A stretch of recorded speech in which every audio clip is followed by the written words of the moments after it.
How often do you catch yourself scrolling through social media, feeling that pit in your stomach as you compare your life to everyone else's highlight reel? That's FOMO, the fear of missing out. And it's not just stealing your joy, it's controlling your choices. Are you willing to let FOMO keep running your life, or are you ready to take back the reins and rediscover your MOJO, the authentic, passionate, and unstoppable version of you? In this video, I'm not just here to tell you how FOMO works or why it happens. I'm here to challenge you to confront it head on, to flip the script and to break free. If you're ready to stop watching from the sidelines and start living a life that feels truly yours, let's dive in. Hey, my name is Greg from Renew. I'm a master coach. I help people, teams, and organizations to know themselves, design their future self, and become their future selves.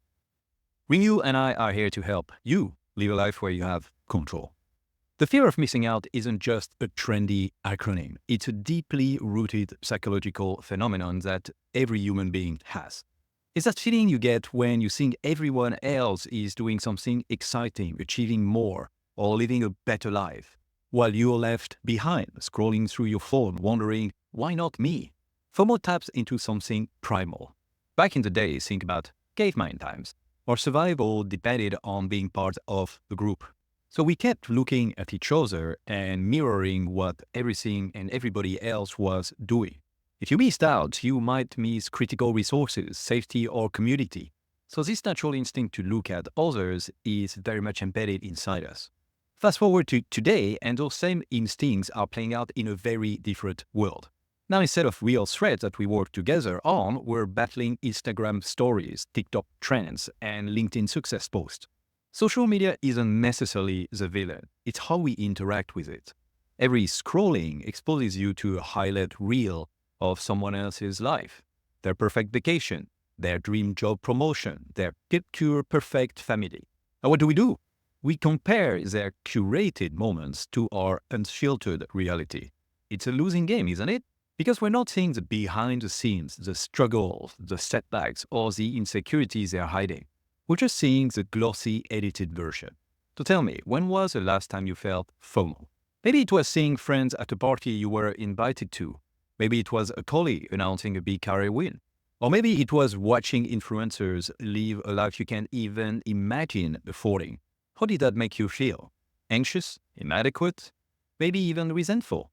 That's the power FOMO can have over us if we let it. Let's pause here for a quick reflection exercise. Grab a notebook or open the Notes app on your phone. Think of 3 specific times you experienced FOMO and write down what triggered it, how it made you feel, and what you did or didn't do because of it. Take a moment to really reflect. This isn't about judgment, it's about awareness. Because when we understand where FOMO shows up in our lives, we can start to take control. FOMO isn't always about missing events or opportunities. Sometimes it's the fear of making the wrong choice. What if I commit to these and miss out on something better? It's decision paralysis. FOMO is a fear, not a fact. Fear can be understood, challenged, and replaced with something far more powerful. FOMO isn't always bad. FOMO can indeed be a double-edged sword. On one side, it can be toxic, draining your energy and making you feel like you will never measure up. But on the other side, it can also spark growth, ambition, and positive change. Let's start with the dark side, negative FOMO. This is the FOMO most of us are familiar with, the one that makes us feel anxious, insecure, and stuck in a comparison trap. Negative FOMO shows up in moments like these. You see your friend's vacation photos and suddenly feel like your own life is very dull. A colleague gets a promotion, and instead of feeling happy for them, you spiral into self-doubt. You scroll through a reel of parties, milestones, and adventures and feel like you're always missing out. Negative FOMO drains us because it's rooted in scarcity. It makes us believe there is not enough success, enough happiness, enough coolness to go around. Let's flip the coin. Enter positive FOMO. Yes, it does exist, and here is what it looks like. You see someone running a marathon and it inspires you to dust off your training shoes. A friend launches a business, and instead of envy, you feel motivated to work on your own dreams. You notice people taking time for self-care, and it reminds you to prioritize your well-being.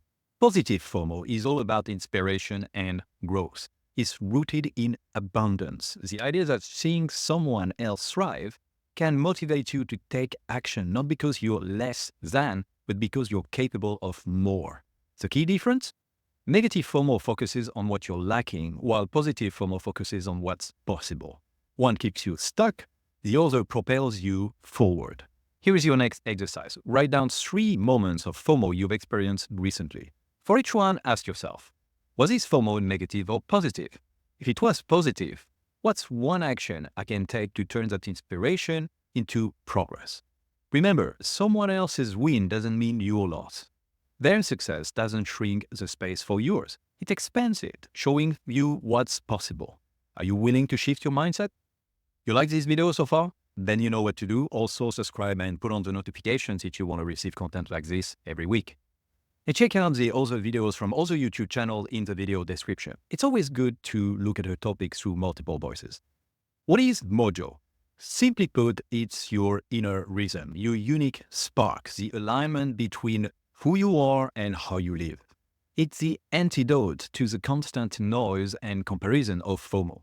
MOJO isn't about keeping up with others. It's about living authentically, pursuing what truly matters to you, and finding joy in your own journey. MOJO doesn't just magically appear. It's something we cultivate over time with intentionality and practice. So how do we find our MOJO? First, you need to get clear on what brings you joy and fulfillment. Here I'm talking about discovering your core values, your strengths, your interests and passions, and even finding your life purpose. This is your MOJO. I have made an entire video about how you can discover all of those that you can find right here. Once you know what truly matters to you, the next step is aligning your life with those things. Ask yourself, how can I make space for my MOJO every day? This might mean making small shifts like spending 10 minutes journaling each morning, taking a walk in nature to recharge, saying no to commitments that drain your energy. And one big one is to stop letting FOMO dictate your choices. Instead, let your MOJO guide you.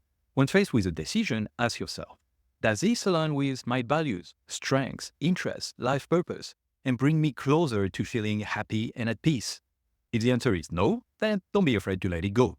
MOJO isn't a one-time thing, it's a practice. It's about weaving moments of joy and alignment into your daily life. Here are some ways to start. Gratitude pose. Whenever you feel FOMO creeping in, take a deep breath and name 3 things you're grateful for in that moment. Gratitude shifts your focus from what you like to what you already have. Weekly reflection. Spend 10 minutes each week journaling about what felt aligned and joyful. Celebrate those moments and think about how to create more of them, the MOJO ritual. Start or end each day with an activity that connects you to your values, whether that's meditation, reading, or simply enjoying a cup of tea mindfully. Much more about how you can build positive habits linked to your MOJO right here. Remember, every yes to FOMO is a no to MOJO, but every yes to MOJO is a step toward a happier and more peaceful life. How do you overcome FOMO when it hits? First up, social media. Let's face it, that's where most FOMO lives. You know the platform, Instagram, Facebook, TikTok, and others, which are designed to show you the highlights of everyone else's life. But the truth is that it's not real. It's curated, it's edited, it's filtered. I'm not saying you need to delete all your apps and go live in the woods. And that's your thing. But setting boundaries can make a world of difference. Try this. Schedule scroll-free time every day. Yes, start with 30 minutes and then work your way up. Or do it the other way around. Schedule scroll time every day, a maximum amount. Turn off notifications for non-essential apps. You'd be surprised how freeing it feels not to have your phone pinging or buzzing every 2 seconds. Use apps like Screen Time or Digital Wellbeing to track and limit your usage. Trust me, awareness is half the battle. When FOMO strikes, it's easy to spiral into what if and why not me thinking. But here is the antidote, mindfulness. When you stay present in the moment, you stop comparing and start appreciating. Every morning or evening, write down 3 things you're grateful for. They don't have to be big. Maybe it's a kind word from a friend, a delicious meal, or just the fact that you made it through the day. One of the best ways to combat FOMO is to focus on what really matters, your relationships. And I don't mean the ones built on likes and comments. I mean the ones that involve real conversations, shared experiences, and mutual support. When was the last time you called a friend instead of texting them? Or planned a face-to-face coffee date? Real connections ground us in reality and remind us that we don't need to chase every trend to feel valued. Here is your challenge. This week, reach out to one person you care about. Schedule a catch-up, even if it's just a 10-minute call. Watch how that connection fills up in ways social media never can. Finally, let's talk about JOMO, the joy of missing out. Instead of feeling bad about what you're not doing, learn to find joy in it. Celebrate the quiet moments, the downtime, the freedom to focus on what matters most to you. Here is an example. The next time you see people posting about a party or event, pause and ask yourself, am I actually missing out, or am I choosing something better for me? Chances are you'll realize that your quiet evening with a good book or walk in nature is exactly what you need. Life isn't about keeping up with everyone else. It's about finding your own rhythm and living authentically. And it's about acting. Identify one action, just one, that you can take to bring more mojo into your daily life. And if you're brave enough, share it in the comments below. I'd love to hear how you're reclaiming your spark. Ralph Waldo Emerson is someone who found his mojo and walked his own path.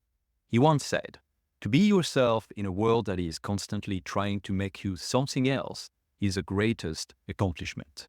You might wonder how mojo relates to having success in life. To answer this question, you can check out this video about how you can paint your own success fully aligned with your mojo.